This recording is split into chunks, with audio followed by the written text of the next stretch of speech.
sang istri sahabatnya itu mulai ngomel. Enak saja makan, tidur gratis. Nah, karena dia seorang yang sangat perasa, lalu dia pindah ke sahabatnya yang kedua. Begitu ketemu sahabat yang kedua, sama. Responnya juga seperti itu. Tinggal seminggu, 2 minggu, 3 minggu. Begitu sudah sebulan, istri sahabatnya yang kedua juga sama. Responnya begitu. Akhirnya pindah ke sahabat ketiga, lalu pindah lagi ke sahabat keempat. Nah, begitu sudah keempat, sahabat dia sudah nggak ada. Lalu dia kembali lagi ke sahabat yang pertama tadi. Lalu dia ditanyakan begini. No, apa hidupmu hanya untuk makan? Padahal kita tahu juga kan, bukan hidup itu hanya untuk makan, tapi makan itu untuk hidup. Aku bisa apa? Ya usaha dong. Boro-boro untuk usaha, aku pengalaman pun nggak ada, modal nggak ada. Gimana bisa berusaha? Lalu jawab sang temennya, mau nggak? Ini persoalannya tinggal mau apa enggak. Ini juga konsistensi kita sebagai orang koperasi kredit. Mau nggak menyisihkan, mau nggak menabung, mau nggak tertib. Nah, ini juga sama dinyatakan oleh sahabat. Oke, kalau begitu, mau nggak saya hantarkan ke pabrik bacang di Kosambi itu? Nanti di sana saya ngapain? Kamu pokoknya saya hantarkan ke teman saya, lalu nanti urusan kerjaannya apa, terserah dia. Mau apa enggak? Oke lah kalau gitu. Nah, akhirnya diantarkanlah ke pabrik bacang di Kosambi, lalu kerjaan Pak Mano hanya mungkusin bacang. Nah, mungkusin bacang dari pagi-pagi sampai agak siang, setelah itu pulang, dia dapat tambahan uang makan dan transport. Nah, pada saat sudah itu kan dia merasa nggak enak, wong aku tinggal di rumah sobat, nggak bayar apapun. Nah, akhirnya setelah dapat penghasilan itu, dia memberikan uang kepada istri sahabatnya. Ya mohon maaf Ibu, ini untuk bumbu-bumbu dapur. Tahu nggak Bapak Ibu? Jawaban sang istri sahabatnya apa? Nah, kalau begini ya mah nggak baik, mau selama-lamanya di sini. Nah, setelah 3 bulan dia bekerja di Bacang itu, oleh pimpinan pabrik Bacang itu ditanya, "No, jangan hanya bungkusin bacang dong, kamu usaha seperti teman-teman itu. Aku bisa apa? Kalau yang bungkusin oke lah, itu sederhana saya bisa. Tapi aku bisa apa? Kamu dagang bacang. Lah kalau nanti rugi gimana? Nanti dibimbing. Tapi aku belum pernah berjualan. Gimana nanti kalau rugi? Sudah, pokoknya kamu ngambil berapa, nanti begitu habisnya berapa kita hitung-hitungan nanti. Ya tapi saya itu nggak tahu bagaimana caranya jualan bacang. Nanti dibimbing oleh petugas kami. Dia bilang begitu. Betul, saat itu akhirnya Pak Marno bersedia jualan bacang. Lalu akhirnya seingat saya dia jualan di sekitar Pasar Cicadas, Cikutra itu. Masuk-masuk kampung begitu. Betul hari pertama dia ngambil 50, hanya laku 30. Nah setelah sampai, pembimbingnya itu 100 meter di belakang Pak Marno ini Bapak Ibu. Lalu akhirnya sampailah ke pabrik, dikata-katain oleh pembimbing. Kamu salah, salahku apa? Aku udah nyoba. Faktanya benar kan aku nggak bisa jualan. Kamu salah. Salahku apa? Kamu pengen tahu salahnya? Dibilang oleh pembimbing. Ya salahku apa? Habis kamu bisa hanya laku 30, ya karena kamu itu masuk jualan bacang cuma diem saja. Jadi jualan bacang itu mulutnya nggak berbicara begini. Bacang, bacang gitu Bu. Jawabnya Pak Marno apa? Malu. Memangnya kalau kamu itu melakukan kejahatan, kenapa harus malu? Kamu itu berusaha. Kenapa harus malu? Kamu nggak nyuri, kamu nggak nyolong. Kenapa harus malu? Dari situlah bangkit Bapak Ibu. Bangkit kesadarannya, iya ya, aku kan nggak nyuri, aku nggak nyolong. Kenapa tidak saya usahakan? Toh dibimbing. Nah akhirnya setelah sebulan dia berusaha, ketemu kami gitu loh. Nah saat itu karena dia 3 bulan masih tinggal di rumah sahabatnya, dia pengen pinjam Bapak Ibu untuk kontrak rumah. Bukan rumah, kamar. Yang kontraknya juga di daerah Cicadas itu hanya 1 kamar. Ya butuhnya apa Pak? Untuk nyewa kamar Pak, karena saya nggak enak, sudah merepotkan sahabat dan keluarganya. Saya ingin, karena saya sekarang udah punya penghasilan, saya pengen tidak tinggal lagi bersama sahabat, tapi saya ngontrak. Nah, akhirnya dia ngontrak, kami beri pinjaman waktu itu hanya 40.000. 40.000 di tahun 82 untuk ngontrak gitu ya. Lalu dia bayar seperti biasa. Nah, pada saat dia mau melunasi itu, saya mengatakan begini, Pak Marno, Anda itu adalah bisnismen, walaupun Anda itu jualan bacang. Ah, Pak Joko, saya itu hanya jualan bacang, disebut bisnismen apa? Saya itu hanya jualan kok. Bisnis apa? Pak, sekali lagi Pak, Anda itu adalah bisnismen. Mau nggak sukses? Oh, Pak Joko itu aneh aja. Saya itu cuma penjual bacang. Pak Marno, sekali lagi. Walaupun Anda penjual bacang, menurut saya Anda itu bisnismen. Mau nggak sukses? Ada 3 hal. Kalau Bapak mau melakukan, sangat gampang dan pasti bisa. Nah, setelah itu dia, memang rahasianya apa Pak? Ada 3 rahasia. 1, dari penghasilanmu itu jualan bacang, bisa nggak menyisihkan? Berapapun besarnya, terserah. Bisa nggak menyisihkan dari penghasilanmu, tidak dipakai habis untuk makan? Nah, kira-kira terserah kau sendiri. Nah, saat itu karena setelah dia dapatnya dan bisa tinggal di kamar kontrakan itu, dia akhirnya usahanya itu bukan keliling, Bu, karena fisik orang yang setelah di penjara itu agak rapuh gitu.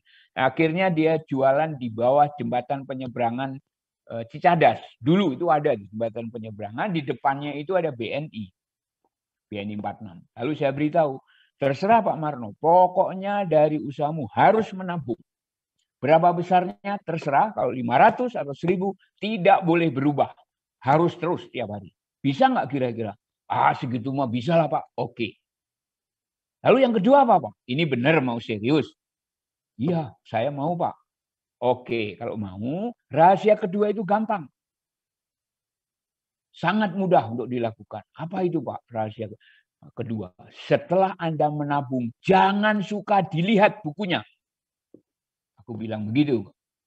Loh, kok nggak boleh dilihat? Kan itu buku saya. Kalau kamu menabung baru berapa bulan kau lihat, nanti kelihatan gede, ditarik lagi, tarik lagi. Ya kapan besarnya? Oh ya udah bisalah kalau gitu. Dia praktekkan. Nah yang ketiga apa Pak? Nah yang ketiga ini rahasia mendalam Pak Marno. Mohon Bapak jawab dulu pertanyaan saya. Pertanyaan saya Pak Marno. Anda merasa lebih enak di penjara atau di luar? Loh, kenapa Pak Joko tanya begitu? Ya itu tolong jawab. Enak di penjara atau enak di luar?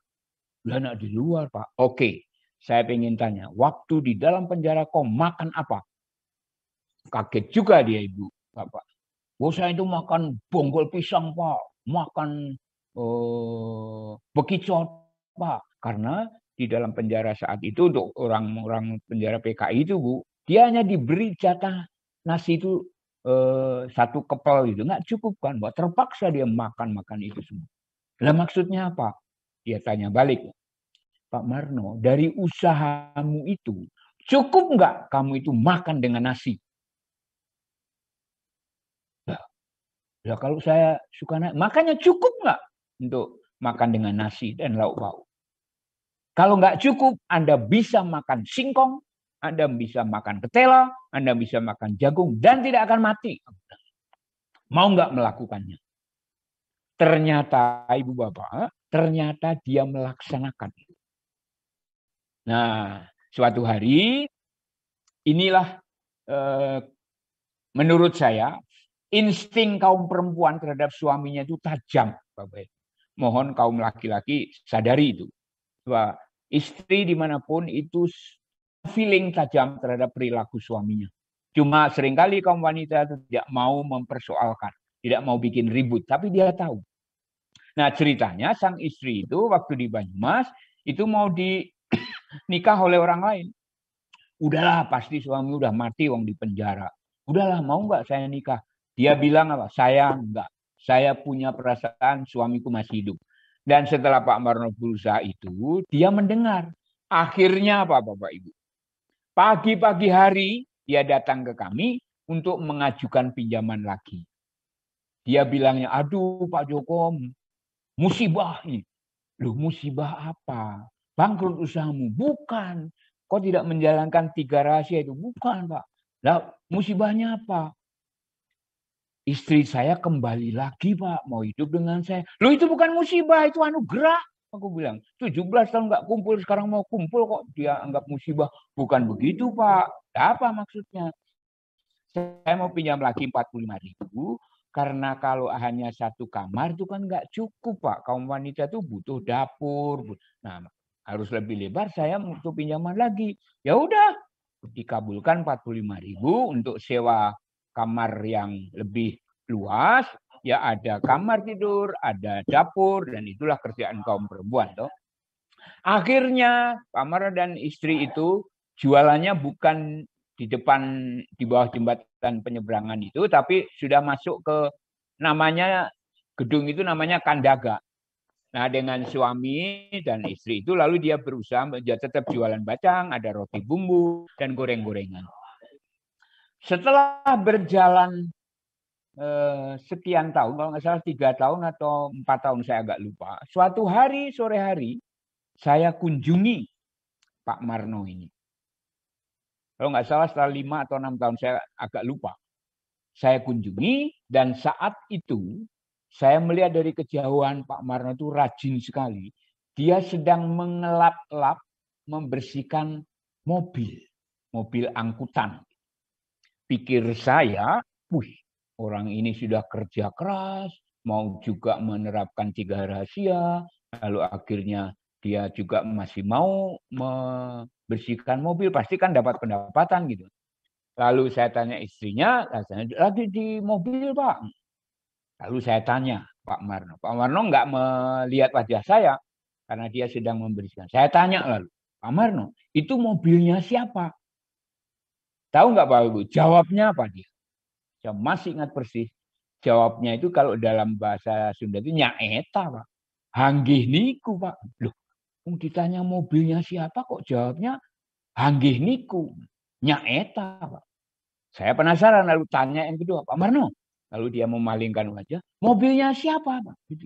Kok dilap-lapin sama Pak Marno? Nyaeta, Pak. Loh, kok nyaeta sambil senyum? Ini mobil Pak Marno? Iya, Pak. Saya kaget. Kok Bapak bisa punya mobil ini? Lalu dia menjawab, Bapak ingat gak 3 rahasia? Saya menabung, waktu itu kalau nggak salah dia bilang 500 rupiah, Pak, sehari. Nah, 500 rupiah langsung ditabungkan di Bank BNI. Sebelum istrinya kembali, kumpul dengan Pak Marno, begitu setor dia langsung tutup. Tidak dilihat. Nah, masalahnya kan istri saya tidak Bapak beritahu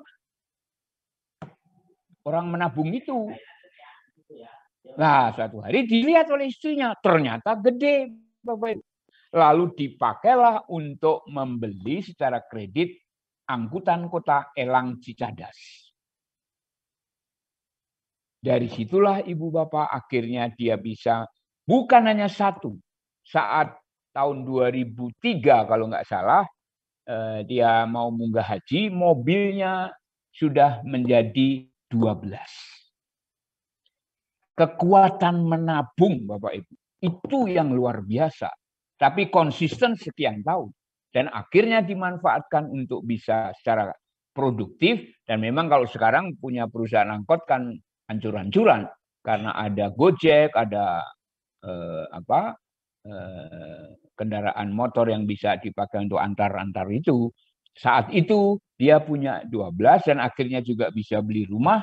Dan akhirnya bekerja sama dengan menantunya.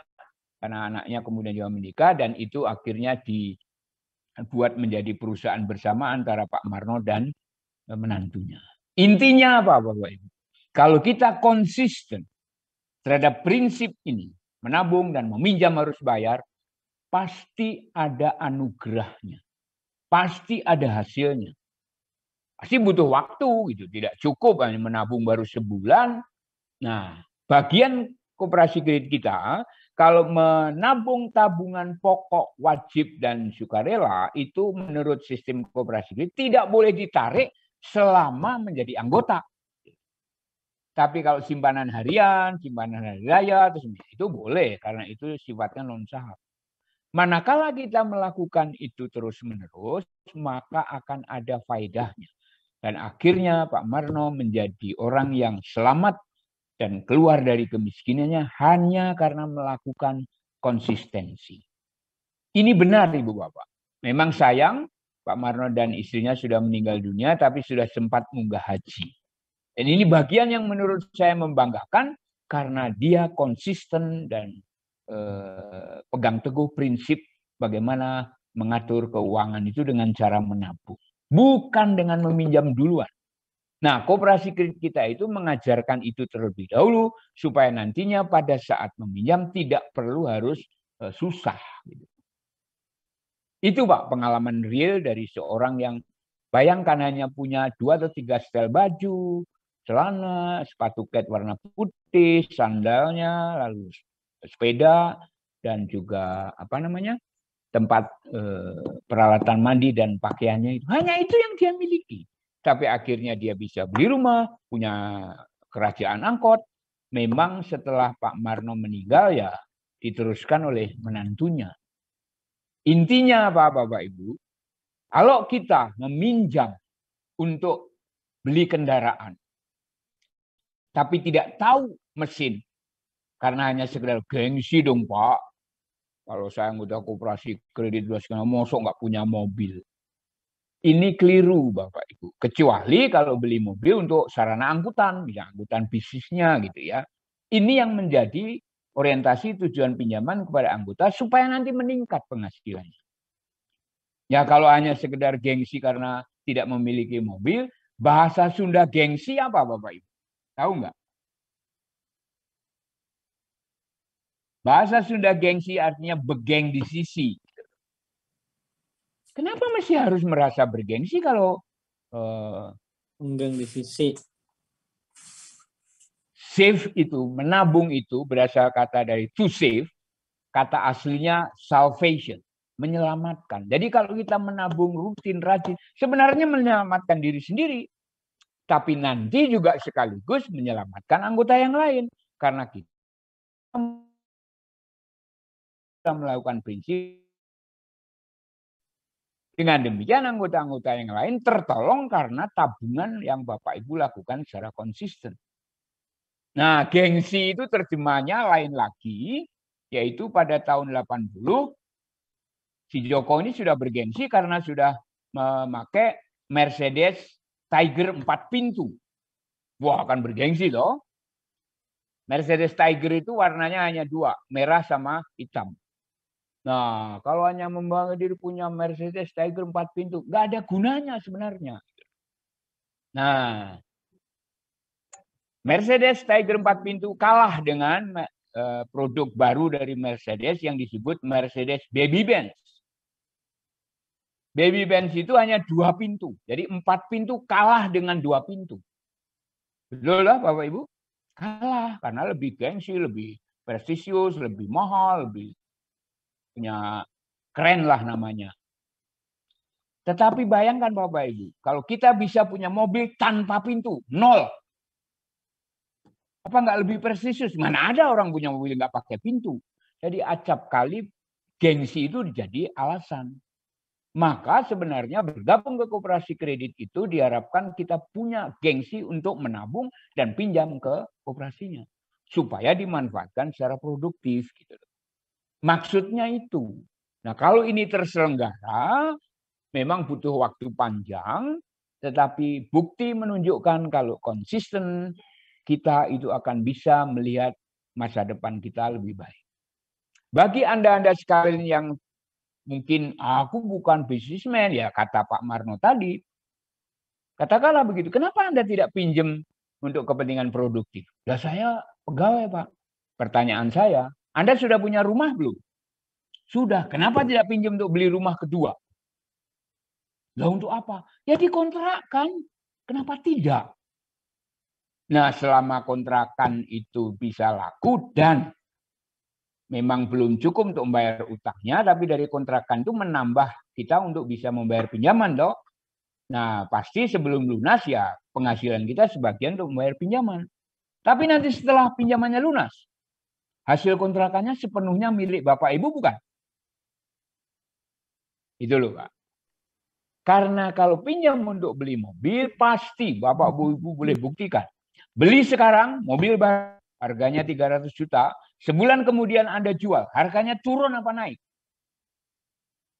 Mobil itu, kalau Anda jual. Turun atau naik? Turun, Pak. Nah, kalau beli rumah sekarang, 7 tahun kemudian ada lunasi, harganya akan naik atau turun?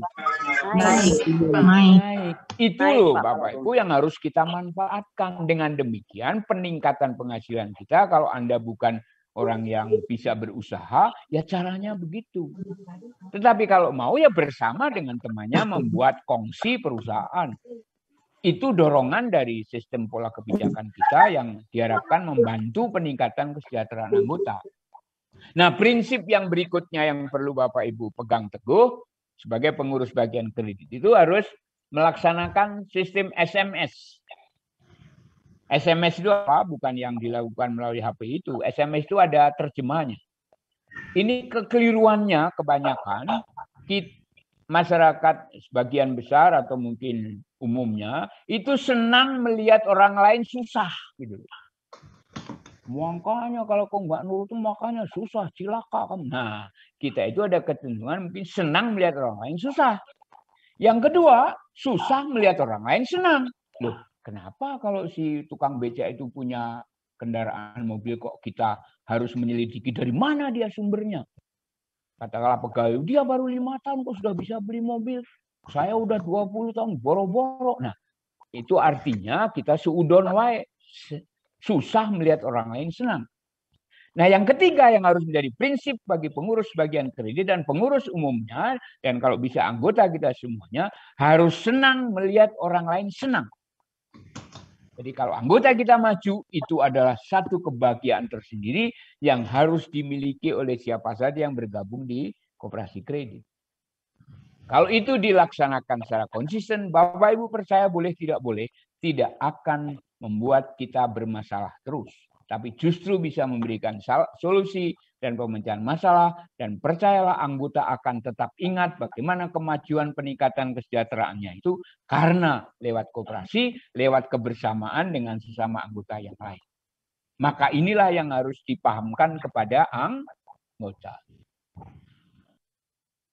Sampai di sini karena nanti saya akan jelaskan tentang prinsip yang berikutnya yang harus dipegang teguh oleh pengurus maupun pengurus bagian kredit.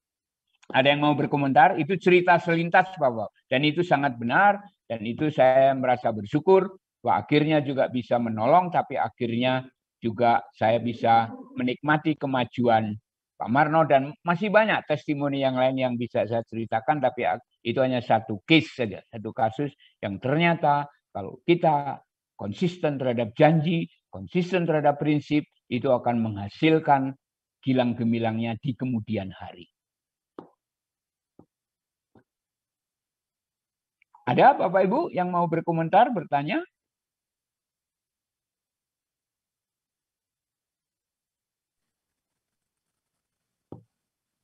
Ya, baik. Kalau tidak, saya akan lanjutkan. Satu bagian prinsip yang harus dipegang teguh dalam sistem koperasi kredit, khususnya di pengurus bagian kredit, adalah apa yang kami sebut dengan no special payment. Tidak boleh ada bayaran khusus. Siapapun yang menjadi pengurus, menjadi pengawas, dia adalah punya tanggung jawab untuk serve to member. Jadi melayani kepentingan kemajuan anggota. Maka tidak boleh ada bayaran khusus. Nah, biasanya di masyarakat umum, Bapak Ibu, orang itu acap kali memberikan ucapan terima kasih karena sudah dikabulkan pinjamannya. Katakanlah pinjam 10 juta, dikabulkan juga 10 juta, lalu memberikan amplop ucapan terima kasih. Ini di dalam sistem koperasi dilarang, nggak boleh. Walaupun sang anggota itu merasa, saya ridho kok Pak. Nggak boleh Bapak Ibu. Karena ini bukan ciri koperasi kredit. Siapapun yang dikabulkan pinjaman tidak boleh memberikan upeti atau ucapan terima kasih. Walaupun dia menyatakan rela. Katakanlah pinjaman 10 juta dikabulkan oleh pengurus bagian kredit. Lalu memberikan amplop isinya katakanlah 500.000 atau berapa. Harus ditolak. Tidak boleh menerima dan tidak boleh kita tidak jelaskan. Pak, ini nggak perlu. Mengapa kok harus begitu Bapak Ibu? Karena ini bagian yang harus menjadi konsistensi siapapun. Karena kalau secara hitung-hitungan matematika, begitu seorang anggota 10 juta dikabulkan, lalu memberi ucapan terima kasih 500.000 kepada pengurus bagian kredit. Maka misalnya kalau saya sebagai ketua, saya akan negur dua pihak, ya anggota dan bagian kredit. Anda harus konsisten terhadap prinsip pelayanan bagi anggota. Nggak boleh menerima itu. Karena itu tugasnya, kewajibannya, melayani. Nah, yang kedua, anggota akan bisa kami salahkan. Pak, sebenarnya Bapak sudah bohong. Kalau dikabulkan 10 juta itu Anda membawa pulang cuma 9,5 juta. Memang ditambah beban biaya provisi ya. Kalau provisi itu kan masuk keuntungan koperasi sendiri. Sebenarnya Bapak bohong. Saya bilang, kenapa kok bohong? Bapak butuhnya 10 juta atau 9,5 juta? 10 juta. Yang 500.000 kenapa Anda berikan? Nah, pengalaman-pengalaman menarik semacam ini Bapak Ibu, akhirnya, loh, tapi dia maksa ya Pak. Lalu setelah ngasih itu dia langsung kabur Pak. Gimana saya harus teriak-teriak? Nah, caranya ada. Jadi nggak usah harus berbicara ke ini, nggak boleh. Kalau dia maksa dan sebagainya, kita terima saja. Tapi amplop yang diberikan kepada kita, maka tabungkanlah ke tabungan yang bersangkutan. Selesai perkara. Maksudnya apa? Supaya citra operasi kredit dan pengurus bagian kredit memang orang yang sungguh melayani secara total demi kepentingan kemajuan anggota. Kalau anggotanya semua maju, otomatis lah. Apa yang akan diberikan kepada pengurus itu adalah bagian perkembangan SHU yang otomatis nanti dapat sendiri. Kenapa harus menerima 500? Toh tidak bisa untuk beli mobil kok 500.000. Kenapa tidak membesarkan para anggota dan akhirnya SHU-nya melejit?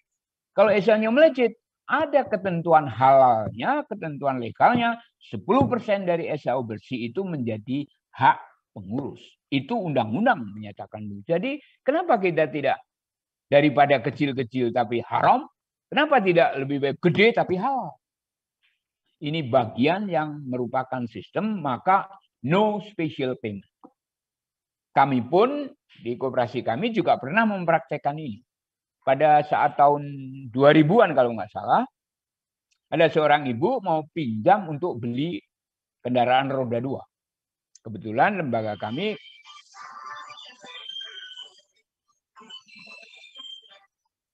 mohon maaf ada gangguan. Membeli kendaraan roda 2, kami kerjasama dengan dealer.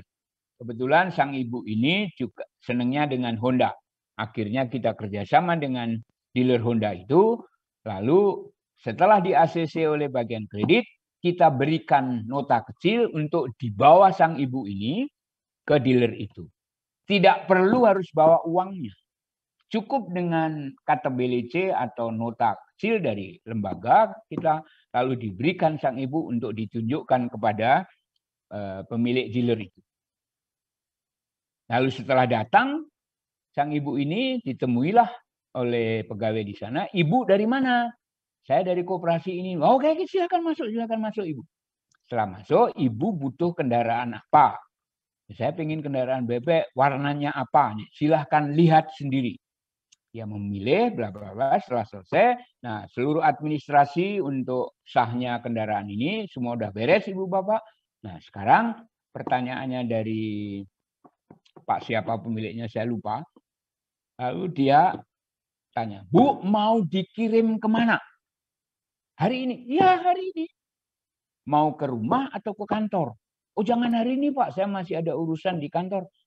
Besok aja. Oke, alamatnya di mana? Nah, setelah itu beres kan? Dia menerima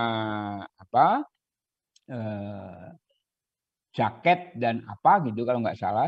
Lalu setelah ibu ini selesai urusannya di dealer, dia mau pulang tapi oleh pimpinan dealer itu, nanti dulu Bu, nanti dulu ada yang belum selesai. Bendaharanya memberikan amplop. Saat itu dia mendapatkan cashback istilahnya 200.000. Loh Pak, ini uang apa? Karena koperasi Anda tidak mau menerima, ini hak ibu. Maka ibu harus terima. Bingung dia, loh aneh, saya itu kredit kok malah dapat duit. Lalu setelah itu dia pulang, tidak pulang ke rumah, langsung ke kantor. Dia menyatakan begini, kita itu koperasinya kok aneh sih, aku pinjam kok malah dapat duit. Ya itu hak ibu. Lalu kemudian uangnya tidak dia pakai tapi ditabungkan. Menurut Bapak Ibu, siapa yang beruntung dengan cara itu? Betul, no special payment. Siapa yang beruntung? Ayo. Kita, menurut Pak. Kita itu siapa? Ibu yang bersangkutan. Ibu enggak. Bukan, Bu. Belum tepat. Anggotanya. Menurut saya yang beruntung itu 3 pihak. Yaitu koperasinya, ibu itu, dan dealernya. Kalau boleh Bapak Ibu tahu, dealer itu pun punya utang ke bank. Kan 2 hari atau 3 hari kemudian itu baru ditransfer oleh koperasi kami. Dan dia untuk membayar utangnya juga kan cukup gede. Kalau ada jumlah sekaligus, katakan harganya 13 juta kan langsung masuk 13 juta. Nah, dealer juga beruntung karena bisa membayar kewajibannya dengan pinjamannya di bank. Koperasi kan bertambah modalnya. Si anggota juga bertambah tabungannya. Jadi 3 pihak yang beruntung dengan cara no special payment. Ini bagian cara-cara yang harus dipegang teguh oleh siapapun karena kita sebagai pengurus itu sangat senang kalau melihat kemajuan anggota. Ini salah satu yang disebut dengan fungsi pelayanan kredit. Salah satu fungsi pelayanan kredit itu how to empower the member. Bagaimana caranya memberdayakan anggota. Nah, kalau semua anggota siapapun mereka, entah yang si miskin, yang menengah, diharapkan mereka mampu meningkatkan penghasilan melalui pemanfaatan pinjaman. Nah, dengan cara ini, maka sebenarnya saya agak kurang setuju kalau orang-orang miskin itu cuma dibantu dengan sembako, dengan BLT. Nggak akan bisa menyelesaikan. Dan itu sejarah panjang dari sistem Raiffeisen atau sistem CU dari negeri Jerman. Dan itu faktanya bisa diwujudkan. Nah, kalau kita konsisten terhadap ini, siapapun hendaknya bisa diberdayakan sesuai dengan potensi bisnisnya dan harapannya. Siapa yang ahli dagang ya biar dagang. Siapa yang ahli peternakan ya peternakannya dikembangkan. Siapa ahli pertanian ya dikembangkan pertaniannya. Jangan sampai petani itu bisa tetap berproduksi tapi tanahnya sewa. Kenapa tidak disuruh beli?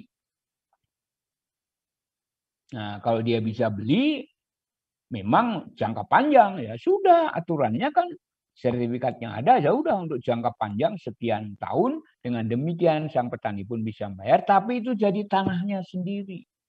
Sebab sebagian besar yang saya amati petani-petani kita itu menggarap tanah orang lain. Dan itu sangat kurang menguntungkan. Nah, kalau mereka bisa memanfaatkan fasilitas pinjaman di koperasi kredit ini, diharapkan mereka bisa meningkatkan juga kesejahteraannya. Itu Bapak Ibu yang saya sebut no special payment itu harus dipraktekkan. Nah, ada cerita lucu yang itu tadi. Ini bagian juga dari sistem kekaryawanan di koperasi kredit, karena mereka ada yang bertugas sebagai petugas lapangan. Kebetulan anggotanya petani. Dia tanam tomat. Tomatnya berhasil. Lalu dia memberikan hadiah pada petugas lapangan ini. Maksa. Pokoknya harus dibawa. Ternyata dibawain 10 kilo. Nah, waktu 10 kilo itu dia terpaksa terima. Tapi sistem yang ada di salah satu koperasi kami, maka tomat itu, karena karyawannya ada 3, berapa sekilo harganya? 5.000. Kalau itu 10 berarti 50.000. Maka 3 pihak itu karyawan itu harus membayar masing-masing 50.000 bagi 3. Lalu duitnya ditabungkan ke petani itu. Dengan demikian Bapak Ibu memang kaget. Loh, kenapa tabungan saya bertambah 50.000? Kan Bapak kemarin membeli tomat. Loh, ya itu kami hargai karena sistem di koperasi kredit tidak boleh menerima seperti itu. Kecuali kalau itu sudah bersangkutan dengan kita datang ke anggota suruh makan. Nah itu agak repot. Atau dikasih makanan itu agak repot Bapak Ibu. Tapi percayalah bahwa bagian yang berhubungan dengan transaksi pinjaman jangan sampai dimanfaatkan secara keliru oleh anggota dan citra kita menjadi gampang. Kalau supaya bisa dikabulkan suap dulu. Nah, suap menyuap itu tidak boleh terjadi dalam sistem koperasi kredit. Betul-betul serve to member. Nah, dengan cara ini kepercayaan anggota trust member itu semakin meningkat karena dia melihat praktek-praktek yang dilakukan di sistem koperasi kredit benar-benar tanpa harus tambah biaya. Kalau kita melakukan transaksi pinjaman atau pengajuan pinjaman tanpa harus dibebani praktek-praktek yang tidak benar. Kalau istilah KPK sekarang, kalau memberi itu sebenarnya gratifikasi. Itu sudah bagian yang termasuk salah satu yang tindakan yang dilarang oleh KPK. Dengan cerita ini, apakah Bapak Ibu bisa memahami bahwa no special payment hendaknya menjadi prinsip tegas yang tidak boleh terjadi? Barangkali ada komentar, pertanyaan? Oh ya, silakan yang chat.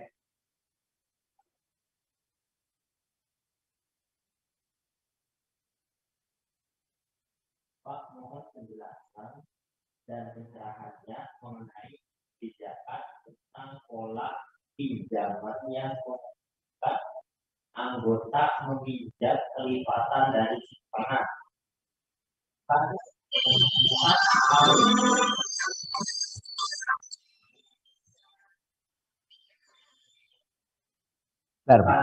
Bukankah hal seperti ini menjadikan mentalitas meminjam daripada menyimpan?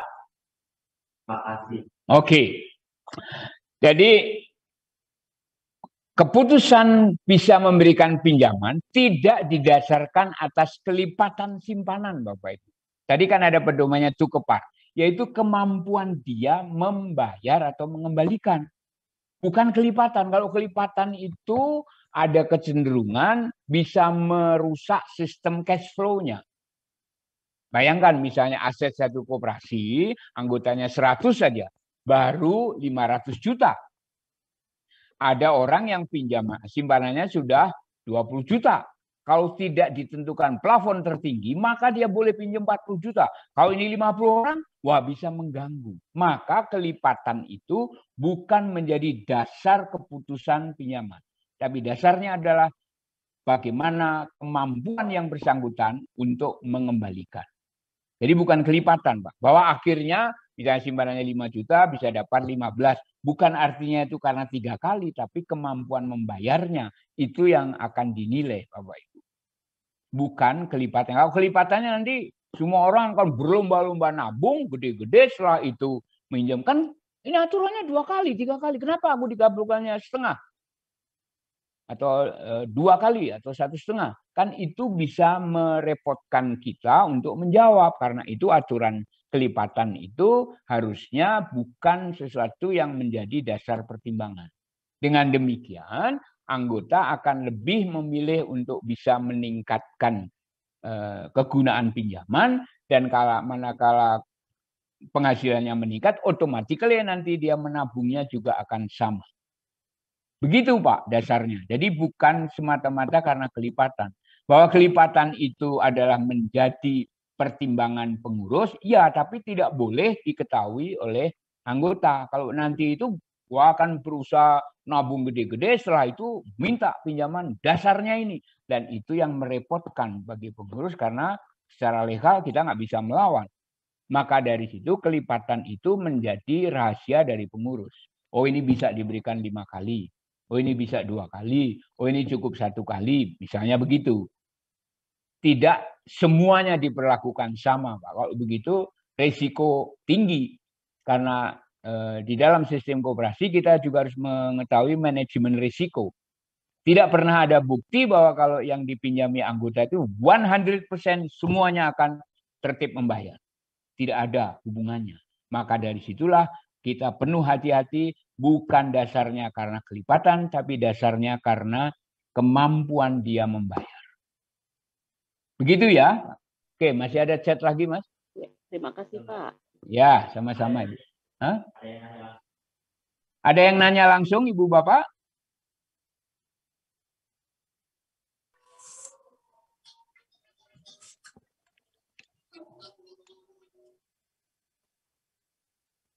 Ya, kalau tidak ada, mungkin ini bahan yang terakhir yang Bapak Ibu bisa baca itu ya.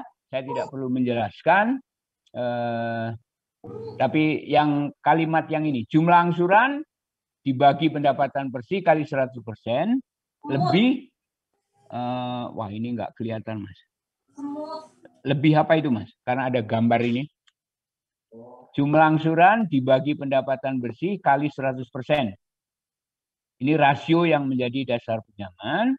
Lalu jumlah angsuran sama dengan jumlah yang diangsur sesuai perjanjian seluruh angsuran utangnya pada pihak lain atau di luar COVID. Kalau ada, gitu ya.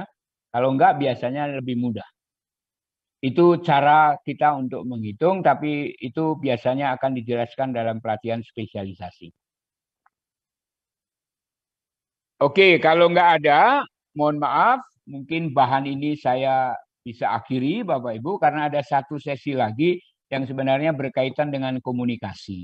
Tapi bahan komunikasi itu sebenarnya agak lebih ideal. Saya stop aja. Iya, stop aja. Ya, silakan Pak. Bapak mau bertanya? Ya, Ya. boleh Pak? Ya, Satu aja, silakan. Waalaikumsalam. Bentar Pak. Ini kasus ini Pak, kasus tabungan bagi anggota kita ini ada yang sekitar udah 15 juta. Oke. Terus dia itu punya satu rumah yang dia mau dibikin kontrakan. Nah ini kira-kira menurut Bapak kita sebagai bagian kredit itu ini pendapat seperti apa Pak yang terbaiknya gitu? Dia punya rumah? Ya. Rumah kedua atau rumah pertama? Kedua. Yang kedua, lalu dibikin kontrakan. Terus dia pakai sertifikat yang pertama itu untuk jaminan gitu. Oke. Kita perlu pendampingan tidak? Ya, begini, kalau memang dia sudah punya rumah pertama, lalu dia punya rumah kedua, lalu dibikin kontrakan. Tujuan pinjamannya untuk membuat rumah yang kedua itu untuk dijadikan kontrakan, gitu loh. Betul. Atau, ya, oke. Maka mesti harus dihitung, Pak. Biaya kontrakannya, lalu juga berapa biaya pembangunannya, kan sebenarnya bisa tidak sekaligus, Mas. Karena membangun rumah itu kan tidak mungkin semua bahan itu sudah siap untuk kontrolnya. Sebenarnya bisa begitu. Katakanlah dia butuh 50 juta, kan lipat sekian kali toh. Kan bisa determin, Mas. Oh, yang pertama apa? Supaya uang yang dikabulkan itu tidak kemudian tergunakan secara tidak langsung untuk kepentingan bukan kontrakan tapi yang lain. Masalahnya itu. Jadi mesti harus dimintakan untuk mau nggak diterminkan. Oke, yang butuh pertama apa? Untuk fondamen, untuk ini dan ini. Nah itu kan nggak perlu dong gentengnya sudah dibeli atau kacanya sudah dibeli, kan itu bisa kemudian. Nah, cara yang kedua, seluruh biaya itu sudah dikalkulasi, lalu uangnya sudah disetorkan ke material misalnya. Kan tidak ada sesuatu yang diselewengkan, Pak. Di material kan ada buktinya. Mana buktinya kalau material itu menerima dari 50 juta untuk membangun rumah kontrakan? Kan aman, Pak. Yang mengkhawatirkan